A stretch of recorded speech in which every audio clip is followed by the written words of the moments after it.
Hey guys, I'm Tatiana King, and you are getting ready to experience some intimate moments. Welcome to a bit of me. Ultimately, if you listen to my music, you're going to know I'm from Northern California.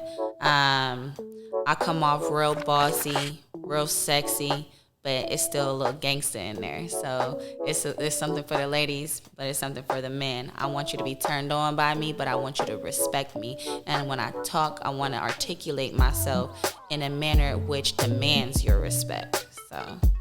But also, I want you to have fun, turn up. Might throw out a song that make you want to party. Might throw out a song that make you want to go on vacation and do some freaky things on the boat. Who knows? Or I might do a song that, brings you closer to yourself. Like, a little bit more self-realization, self-love, self-awareness. So, yeah. I don't really put myself in a box when it comes to my artistry. I just like, its expression. So. If it wasn't for my music career, and actually, honestly, I still plan to use my platform and the freedom developed from my music career to do this, I would just be a world traveler, go to different countries and study with the monks and the natives and the Buddhists and things like that. I'm really fascinated with the Eastern culture, so like Hinduism. I just finished listening to the Bhagavad Gita on Audible, and I feel like it has some intangible gems in there. And so, yeah, just be a world traveler and kind of try to seek God and myself deeper in different places of the world and see the animals. I swim with the tigers.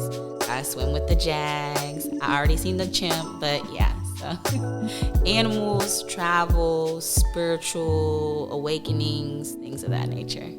That's my fancy. Typical day, 5:30, 5:25, the alarm goes off. 5:30, I'm up. I'm going to meditate for 30 minutes. If I'm feeling rejuvenated, I might just hop up and get ready, go to the gym. If I need to go back to sleep for like an hour, I may. Then I go to the gym. I fast until about noon, so I like to get to the gym around 9, so it's not a lot of time when I get home. Jamming in the car. You might tune in to TK in the morning show. That's live on my social media, on my Instagram, where I'm jamming out, going crazy. I take this pre-workout, it's like crack. So the morning is crazy for me. But that's when I have the most energy, honestly. So yeah, the gym, then after that, whatever's on my agenda. If I have errands to run, if I'm dealing with my family, because I take care of my brothers too, so typically the first half of my day is tending to that. Then I'm doing a lot of studying, reading, go get some food once it's time to eat. I go to, if it's quick, is Cobb salad at Chick-fil-A. Shout out to Chick-fil-A. I love the Cobb salad. Or Vitality Bowl. I've been doing the Daniel cleanse, like, periodically, so sometimes I'm not eating at all. I'm just drinking, like, or juicing. I don't really watch TV, so in my downtime, I'm listening to music, I'm writing, or I'm reading, and then spending time with family. If I can fit that into the day where I could pull up on my sister for a minute, smoke some hookah, chat, gossip a little, talk about some business plans, whatever the case may be, I'm gonna do that, and then I head home. And before bed, I always shower. Then I like to read a chapter in a book for sure before I go to sleep, and let that be the last thing on my mind before closing my eyes, so that I'm not having outside programs stimulating my subconscious. I mean, to even talk about my groupies or whatever, But one time, let's see, I don't even like the word groupie. I had an admirer, and he followed me on social media, and at the time I used to work at AT&T in a call center, and somehow he found out where I work and had roses like sent to my job, which was like super sweet. But it's like, dude, we've never even met in person before. Like, it's all like Instagram talking, and I'm like, how did you know where I worked? He's like, you don't know what I went through to figure it out. I'm like, yeah, clearly. So that spooked me off. And then, like, recently I ran into him at the Walmart here in Frisco. Mind you, I'm from Sacramento, and he was from LA. And how he ended up in Sacramento and brought the flowers to my job in Sac, I never told him I worked at. And then randomly bumped into him years later, like 6-7 years later, at a Walmart in Frisco, Texas. It was crazy. But he's a dope person, but it's just it's just kind of a little strange. Yeah. Ooh, if I could work with Janae Aiko, that'd be dope. There's this young woman out by the name of Lady London right now. She's fire. I would love to work with her. Crazy. It'd be crazy if I could work with Drake and Nicki Minaj. A track with both of them would be like hitting an ultimate goal. I would love to work with Short, 40, Sue from the Bay, and at the top of my head, those are like ideal. But Janae for sure. I gotta get that Janae. See this? Trials, tribulations. When I was 21, I got a DUI, and don't drink and drive, y'all. It's not worth it. That's $10K, 6 months in jail, and some more stuff. Just saying. That put me back a lot, but actually, through that experience, God spoke to me and said, if you won't listen to me in the world, I'll take you to the wilderness, so you have no choice but to hear my voice. And in the midst of that, I started to manifest. That's when I started to develop the habit of reading and meditating. And through my reading and meditating, I started Eckhart Tolle, so he was The Power of Now, really impact my life a lot. And I started implementing a meditative state throughout my day and everything that I did. And I wrote my vision board out, and I kid you not, when I got home, everything that I had on my vision board came to fruition. And it's crazy because you are programmed because you have to, but when you get in the midst of society, living a fast life, and you start to lose sight of that programming. So just mastering the mundane and following a system is what's going to get you to success. And I just try to apply that in every area, whether it's family trials, whether it's financial trials,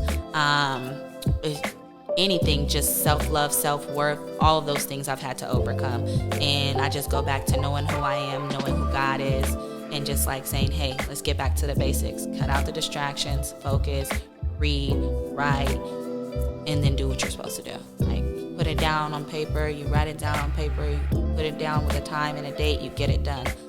Success is a journey, not a destination. So mastering, like I said, the mundane and overcoming the obstacles is really just for me programming in a nutshell.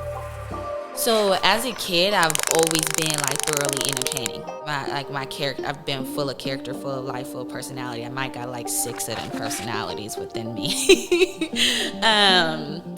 But so I think initially where it started was maybe 7th grade. I was writing poems, and then I was in foster care, and my foster mom was a gospel rapper, and she had a studio in her house, and she used to perform and stuff like with Lecrae and do all these other like concerts, church concerts and stuff. And so I would memorize her verses and go up and do a verse of hers, and then from there I started to write myself. And this is back like right before MySpace had just got started. And then I was in a couple of groups. I was in a group called GME, Getting Money Every Day, with a bunch of guys from middle school. And then I was in a group with my cousin and my brother's dad called New Era. And then after that, I was in a group called Bellatrix with my sisters, my god sisters.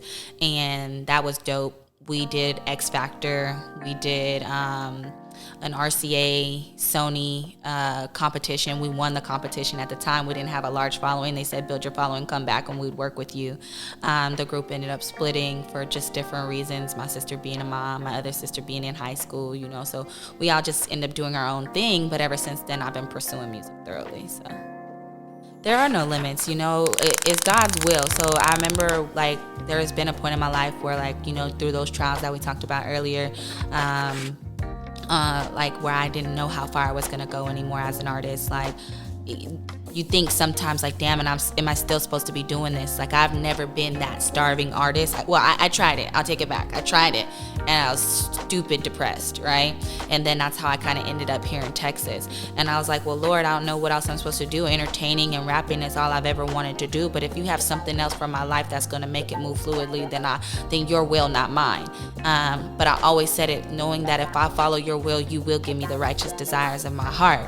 So with that being said, I never stopped making music. I just had to get a foundation together for myself, for my own financial stability.